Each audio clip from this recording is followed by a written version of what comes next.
The show is here. Yo, our mission is clear. It's time to change healthcare. Have no fear. Today is the day. This is the hour. Together, you know we've got the power. Drop the silos. We're all the same team. Patients, docs, nurses, tech, and marketing.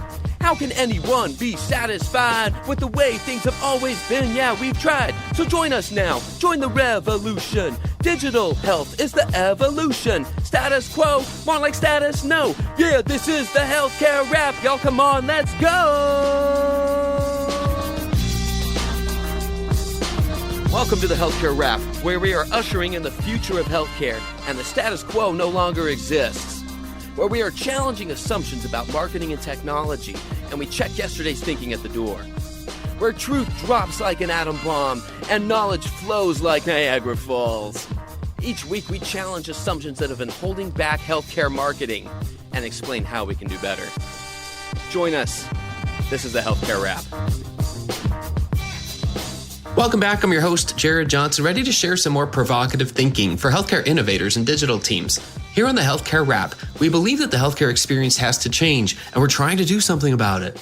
We can either stand back and let it take another 50 years, or we can jump in right now. And I think you know how we roll. We're not going to coast in neutral. We're hitting the gas. Come be a part of it. Each week, we talk about the topics that you need to know about and act on to be part of the digital transformation movement. We share tips on shifting the way that healthcare is experienced digitally and the backstage strategies for marketing, operations, and digital teams to drop the silos and stay ahead of the curve. We recently passed 170 episodes and 3 years on the air. We're now in season 6, where we are focusing on how to operationalize consumer-first healthcare and digging into the details of how to make it happen. So here's what's going to go down today. We have the Flava of the week about the need for a new tool set. How can we build 21st century businesses and experiences with 20th century tools? I'll talk about that. Then Zain and I kick off season 6 with some provocative thinking about the new tool set and share some examples of how it can propel consumer-first healthcare forward. This episode's jam-packed, and we have a lot to share along the way. It's time to dive right in. You ready? Let's go.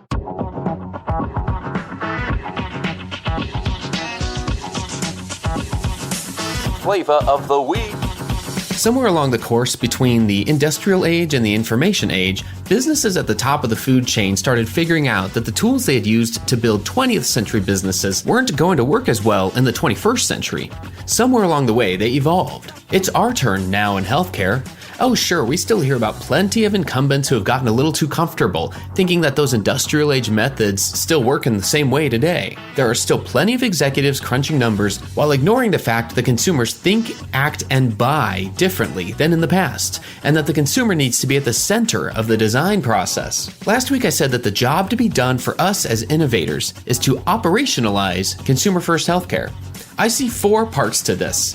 Some people will talk about 1, maybe 2 of these parts, but I think it takes all 4. First, what does it look like? This is the experience of consumer-first care. Second, how do we build it? This is the architecture, or the digital platforms and data connections that work backstage to make the experience possible, as well as the operations to keep it going. Third, how do the finances work? This is the economics of consumer-first care, where we toss the old business model out the window and approach the economics from a standpoint of disruption. And fourth, how do we staff it to sustain progress and stay agile for future disruptions? This is the culture and leadership of consumer-first care. The healthcare of tomorrow will come as we bring all 4 of these parts together. And to do that, we need a new tool set. This tool set refers to management methods and business improvement processes that we should be using as a society and industry to overcome barriers that stand in the way of progress. Examples include design thinking, human-centered design, agile project management, journey maps, service blueprints, ideation management, speculative design, behavioral design, lean startup principles, and more. And finally, don't forget the tool of dropping the silos. We're no longer managing platforms. We're managing experiences that span across platforms. So we better start talking to each other. So how do we operationalize consumer-first healthcare? How do we actually make this happen? This new tool set is an important start. Let's begin this most important part of the journey together so we can disrupt rather than be disrupted. As always, the time is now and the choice is yours. And that's the Flava of the week.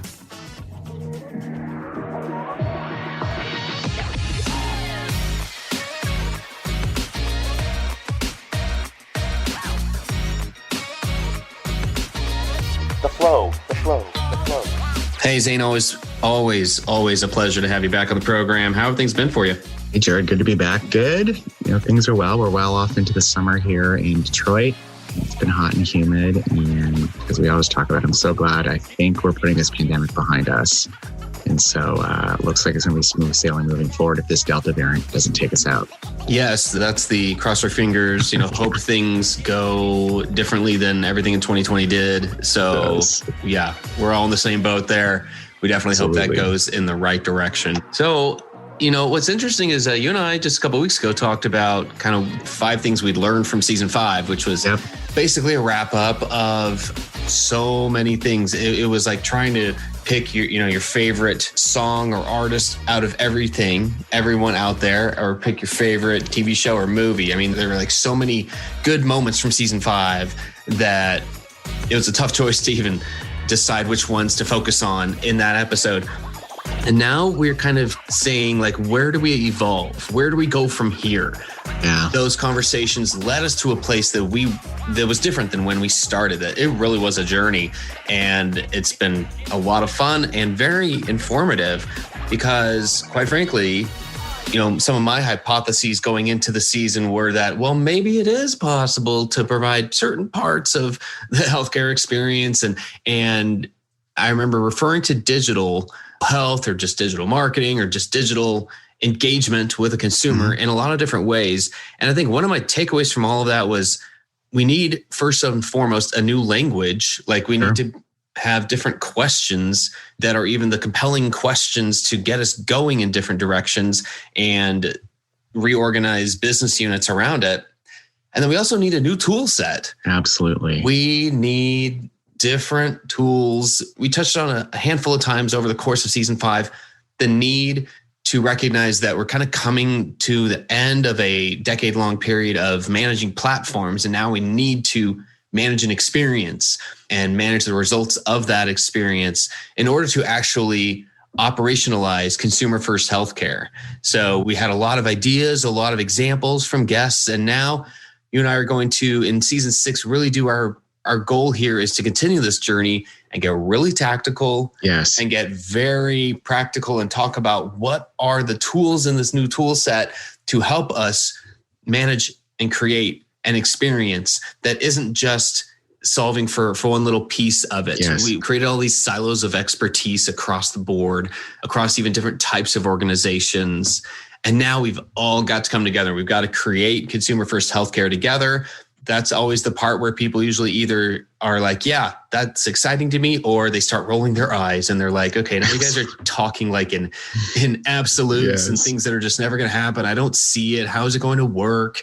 And we want to attempt to address some of those questions and concerns.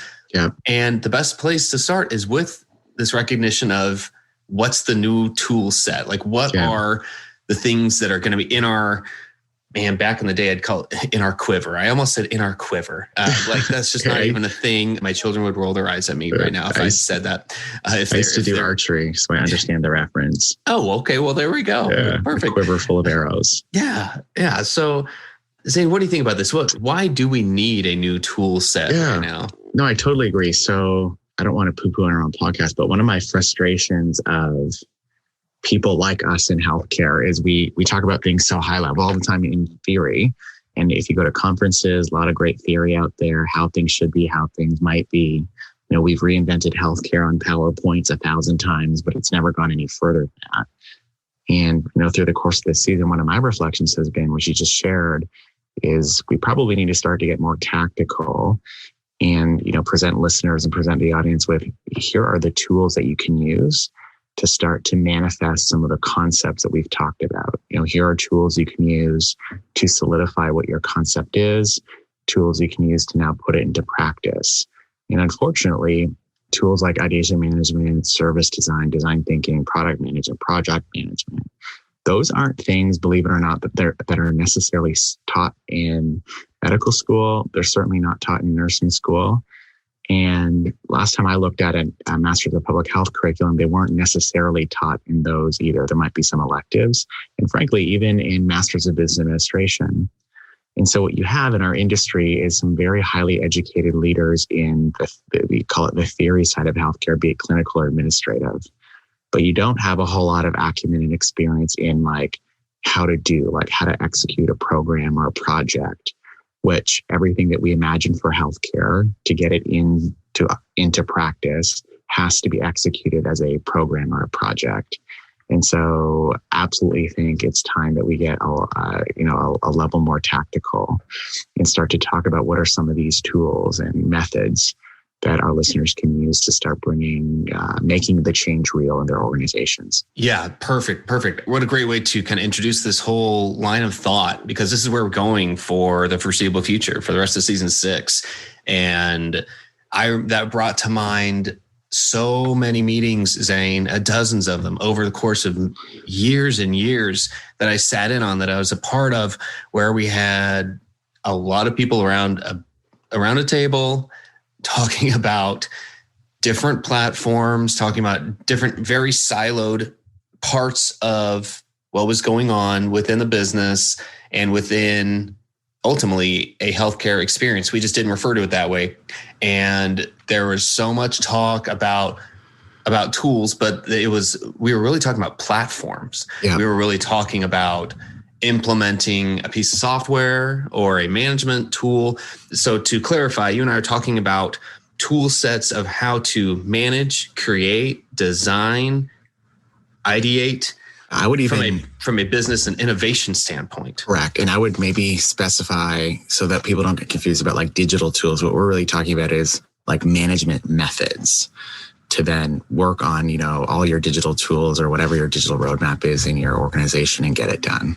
And so maybe the better term for us to use is like what are the methods to get it done? Yes. Yeah. I like that. And especially, it's probably just the side of things I've come from when we have been talking about platforms. I end up thinking, oh yeah, tools. Okay. Are you talking about an EHR, a CRM, a CMS? I get all the acronyms thrown in there. I'm like, so to clarify exactly, that is not the type of tool we're talking about right now. A lot of those will come into play at some point, but we're going to start with some of these. We can just touch on a couple of them, Zain, and we'll be referring to the rest of these in depth throughout the season. Yeah. One of the first ones I'll throw out there, because it's one that quite frankly is fascinating to me. I've had the fortune of being a part of a handful of projects that implement this method. It's design thinking. And from those in the human-centered design world and design thinking world will have to forgive me for if I get any of this wrong. So correct me if I'm wrong on any of this, Zain. But design thinking in and of itself, there are a couple of principles. When we talk about this tool in particular, we've had several guests on the program over the years. Steve Koch from Cast and Hue. We had Ben Tingey from Atrium, from their innovation engine. We had Jill McCormick from TechSpring.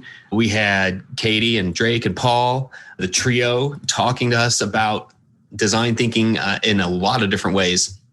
This is a methodology that I am learning about, and am convinced that if there's one thing that can help us accelerate consumer-first healthcare, it is design thinking. Absolutely. The two things that I start with are the jobs to be done framework and compelling questions. So again, you set this up perfectly, Zain. I've not been trained in any of these things. I've participated in projects where these were elements of a project, of the management, like they were methods. And so I'm not an expert, but I'm learning how important this can be and how crucial it can be. Absolutely. So like the jobs to be done framework, for instance, really helps us understand why are we doing things. And it's just not a question that tends to get asked very, very often in meetings. Either those points like that or compelling questions or anything else about design thinking that they think is like, how do we kind of introduce this to listeners who aren't familiar with it? Yeah, I mean, I think the foundation of design thinking is rooted in one thing. And every time you hear design thinking, think of empathy.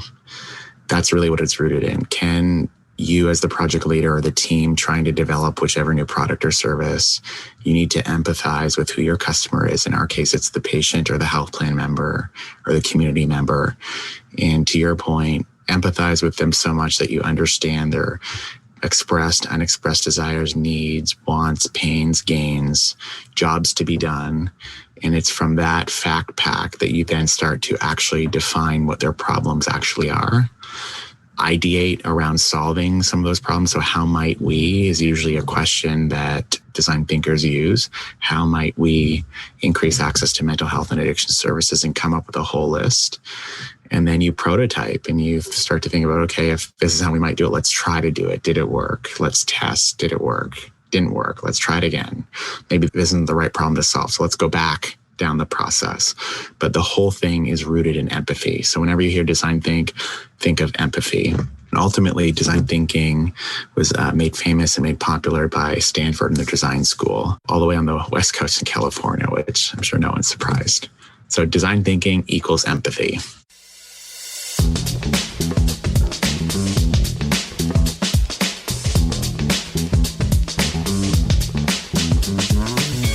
Hi, this is John Lynn from the Healthcare IT Today podcast. If you like the latest rumors, insights, and happenings in healthcare IT, you'll enjoy hearing my colleague Colin Hung and myself debate and share the latest happenings from the world of healthcare IT. Find the latest episodes or dig into our archive at healthcareittoday.com or search for Healthcare IT Today on your favorite podcast application or YouTube. When it comes to healthcare technology, we love this stuff, and we can't wait to have you join in on the discussion of everything health IT.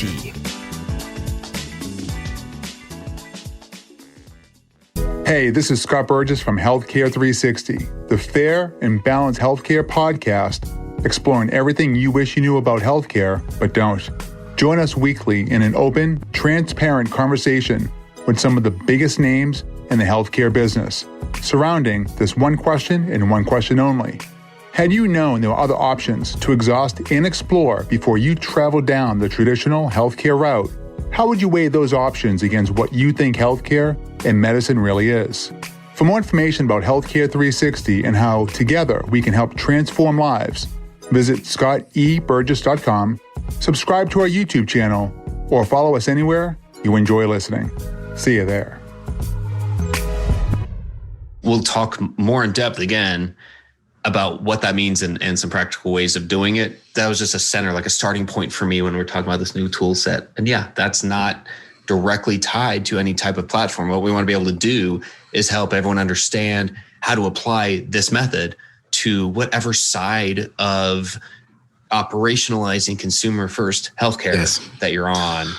Well, I think too, it's important for people to realize as we go through all, these different methods and tools, they're really just only that. And so in the same way that, you might use one or two tools out of your toolbox to build a birdhouse, you can do the same with these. And so you don't have to be purist about the method. You can beg and borrow and potentially come up with your own method depending on what the project actually is. And so, when I think about very tactical projects that have well-known problems, perhaps there's already a body of evidence that suggests these solutions work. That's kind of when you just go into project management mode and say, hey, we know this works. We know our customers want it. Go in and do it. Set deadlines, set critical path, go and do it. But design thinking, inspective design, and service design is best applied when we're not exactly sure what the problem is. We kind of know there's a problem over here, there's pain over here, but we need to explore what that means and ultimately what a solution might be. And so what's interesting is, at the beginning, you might start on more of a design process, design thinking. And then by the end of it, when you kind of get to the end, when you're testing, you might jump more into a traditional project, product, or program management method to actually go and get things done or scale your solution across a system. Okay, so let's go there then for a minute. There's a couple of project management methods that we hope to get into this season that are definitely part of this new tool set. Any of those that you want to touch on? Yeah, so the first one is, what we call waterfall project management, which is very traditional. And so, this is something that anyone that comes from the IT space or, in a logistics capacity or supply chain, it's traditional. You basically said, okay, what's the ultimate objective? When does it need to be done by? And you set up your milestones and you sort of work backwards. Everything's defined from the beginning. You can plan the project from beginning to end. In construction, they go as far as like assigning costs and resources, and every week there's a stand up to see, are we behind or ahead of project, both in terms of time and budget. That is very waterfall. We call it waterfall because you just kind of follow the river, then you go over the waterfall and you're done. And that method allows for it has very limited responsiveness to any environments or external outputs. And so again, very good when we know exactly what we want to achieve. A more modern version of project management is something that's usually known as like agile project management, where it actually borrows from design thinking and other innovation concepts, where we don't necessarily plan everything to the end. We just plan the next feature, so to speak. And so you create, they call it like a backlog of ultimately what needs to be done. And usually you work in like sprints of like 1 or 2 days or even hours and say, okay, in 48 hours, we are going to launch this feature. And I should have mentioned, usually Agile is applied to software development. And the method also prioritizes working software as opposed to rigorous documentation like you see in traditional methods. And so this method is being applied now and adapted. I've seen it everywhere now in healthcare and particularly in the innovation space to get things done quickly. And it also allows for the program or project to iterate again if they didn't, achieve product market fit, or if something in the environment changes, because the process isn't fully baked to the end. It's just from one new feature to the next, to the next, to the next, until the product or service is fully deployed or built. And so that's Agile. And some of our listeners probably all know this, but there's tons of certifications you can get. They call it being an Agile Scrum Master, where you can be taught and trained basically how to lead these groups and how to run the specific methodology every day, including the specific tools within Agile to stand up your Agile team. Yeah, one thing I've liked about Agile, having been able to work in it somewhat, is the thought, like you said, it allows for a different type of early failure. Yes. Of not just going back to the drawing board when one part of that doesn't work, or also it doesn't really facilitate the eye rolling that happens when somebody says, okay, we need to put a change order in. Like with waterfall, it really is a cascade from one stage to the next. And then everyone gets frustrated when something needs to change because the environment has changed or the business requirements have changed, which in these days, I can't think of a project where that doesn't happen anymore. We're talking about large scale enterprise projects. We're integrating data connections. We're integrating platforms in order to create a better experience. There are backstage things that are happening. My goal is going to be to always tie everything we're talking about back to the consumer experience that's happening, front stage. Yep. So it's good to think about it that way, and how this can kind of trickle down and have a domino effect if we're not using methods to manage projects in the right way. So even being aware of how Agile can work and its benefits of. Yes. And again, Agile being only a tool, you can take elements of that and roll it into your own process. But basically sort of the fundamentals of Agile, staying out of the process for a minute, but the culture of Agile, it's very much a culture, which makes it different than other project management methods where everyone on an Agile team plays their role. And it's also very focused on being driven by the user story, which is ultimately the insights that you might glean from a design thinking empathy workshop. And so what's cool is, everything gets drawn back to what is it that the customer wanted, as opposed to in traditional project management, usually it gets drawn back to what is it that the project stakeholder or the executive wanted.